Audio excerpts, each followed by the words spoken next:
శ్రీ భువనేశ్వరి స్తోత్రం. అథానందమయీం సాక్షాత్ శబ్ద బ్రహ్మస్వరూపిణీం ఈడే సకల సంపత్యై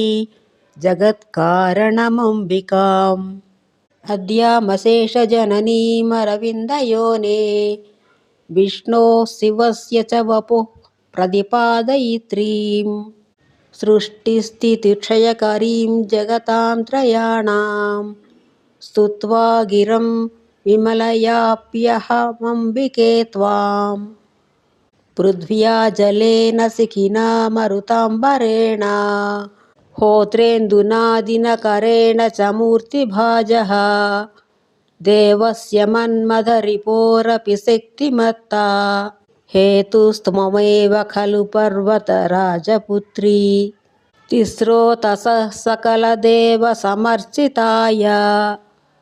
వైశిష్ట్యకారణమవైమి తదేవ మాతః త్వత్పాదపంకజపరాగపవిత్రితాసు శంభోర్జటాసు సతతం పరివర్తనం యత్ ఆనందయేత్కుముదినీమతిపః కళానాం నాన్యామినః కమలినీమదనేతరాం వా ఏకత్ర మోదనవిధౌ పరమేక ఈష్టే త్వం తు ప్రపంచమభినందయసి స్వదృష్ట్యా ఆద్యాప్యశేషజగతాం నవయౌవనాసి శైలాధిరాజతనయాప్యతికోమలాసి త్రయ్యాః ప్రసూరపి తథా న సమీక్షితాసి ధ్యాయాసి గౌరిమనసో న పది స్థితాసి ఆసాద్య జన్మమనుజేషు చిరాబ్ధురాపం తత్రాపి పాటవమవాప్య నిజేంద్రయాణాం నాభ్యర్చయంతి జగతాం జనయిత్రి యే త్వాం నిశ్రేణికాగ్రమధిరుహ్య పునః పతంతి కర్పూరచూర్ణహిమవారావిలోడితేన ఏ చందనేన కుసుమైశ్చ సుజాతగంధైః ఆరాధయంతి భవాని సముత్సుకాస్త్వాం తే ఖల్వఖండభువనాధి భువః ప్రదంతే ఆవిశ్య మధ్య పదవీం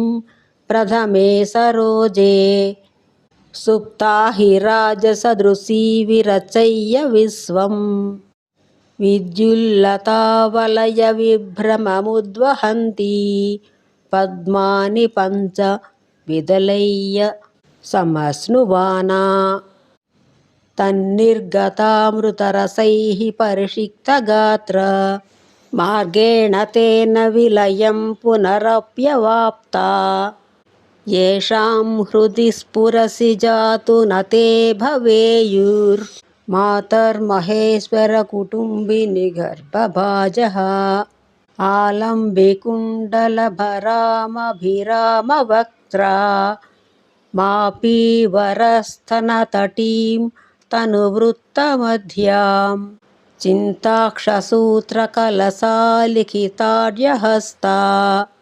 మా వర్తయామి మనసా తవ గౌరిమూర్తిం ఆస్థాయ యోగమవిజిత్య చ వైరిషట్కా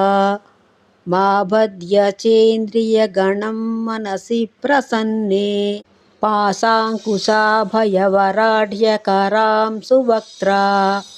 మాలోకయంతి భువనేశ్వరి యోగినస్త్వాం ఉత్తప్తహాటకనిభాకరిభిశ్చతుర్భిः రావర్తితాఘృతఘటైరభిషిచ్యమానా హస్తద్వయేన నలినే రుచిరే వహంతి పద్మాపి సా భయవరా భవసి త్వమేవ అష్టాభిరుగ్రవివిధాయుధవాహినీభిः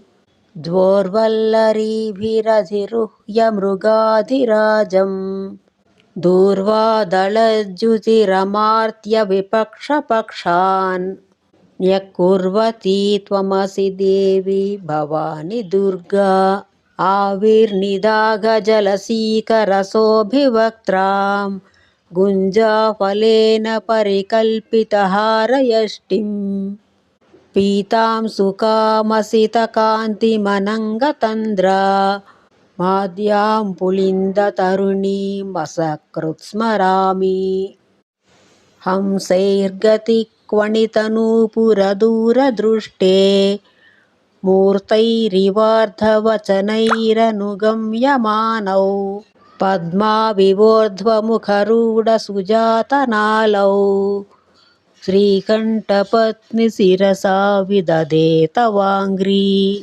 द्वाभ्यां समीक्षितुमतृप्तिमतेव दृग्भ्या मुत्पाट्यभालनयनं वृषकेतनेन सान्द्रानुरागतरलेन निरीक्ष्यमाणे जङ्घे शुभे अपि भवानि तव नतोऽस्मि ऊरु स्मरामि जितहस्तिकरावलेपौ स्थौल्येन माधवतया परिभूतरम्भौ श्रेणीभरस्य सहनौ परिकल्प्य दत्तौ स्तम्भाविवाङ्गवयसा तव मध्यमेन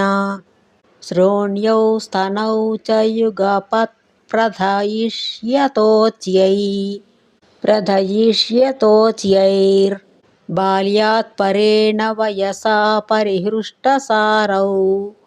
रोमावळीविलसितेन विभाव्यमूर्तिम् मध्यं तव स्फुरतु मे हृदयस्य मध्ये सख्यः स्मरस्य हरनेत्रहुताशशान्त्यै लावण्यवैरिभरितं नवयौवनेन आपाद्य दत्तमिव पल्लवमप्रविष्टं नाभिं कदापि तव देवि न विस्मरेयम् ईशेऽपि गेहपि सुनम्बसितं ददाने काश्मीरकर्धममनुस्थनपङ्कजे ते स्नातोत्थितस्य करिणः क्षणलक्ष्यफेनौ सिन्धूरितौ स्मरयतः समदस्य कुम्भौ कण्ठातिरिक्तगलदुज्ज्वलकान्तिधारा शोभौ भुजौ निजरिपोर्मकरध्वजेन कण्ठग्रहाय रचितौ किल दीर्घपाशौ मातर्मम स्मृतिपथं न विलङ्घयेताम् नात्यायतं रुचितकम्बुविलासचौर्यं भूषाभरेण विविधेन विराजमानम् कण्ठं मनोहरगुणं गिरिराजकन्ये सञ्चिन्त्य तृप्तिमुपयामि कदापि नाहम् अत्यायताक्षमभिजातललाटपट्टं मन्दस्मितेन दरफुल्लकपोलरेखं बिम्बाधरं वदनमुन्नतदीर्घनासं यस्ते स्मरत्य सकृदम्ब स एव जातः आविस्तुषारकरलेखमनल्पगन्धा पुष्पोपरिभ्रमदलिव्रजनिर्विशेषं यच्चेतसा कलयते तव केशपाशं तस्य स्वयं गलति देवि पुराणपाशः श्रुतिसुचरितपाकं श्रीमाता स्तोत्रमेतत् पठति यैः मर्त्यो नित्यमार्धान्तरात्मा स भवति पदमुच्चैः सम्पदां पादनम्र क्षितिपमुकुटलक्ष्मीलक्षणानां चिराय इति श्रीरुद्रयामले तन्त्रे శ్రీభువనేశ్వరీ స్తోత్రం. ఇలాంటి మరిన్ని వీడియోల కోసం నా ఛానల్ని సబ్స్క్రైబ్ చేసుకోండి. ఈ వీడియోపై మీ అభిప్రాయాలను కామెంట్ల రూపంలో తెలియజేయండి. వీడియో నచ్చితే లైక్ చేయండి, సబ్స్క్రైబ్ చేయండి, షేర్ చేయండి, కామెంట్ చేయండి.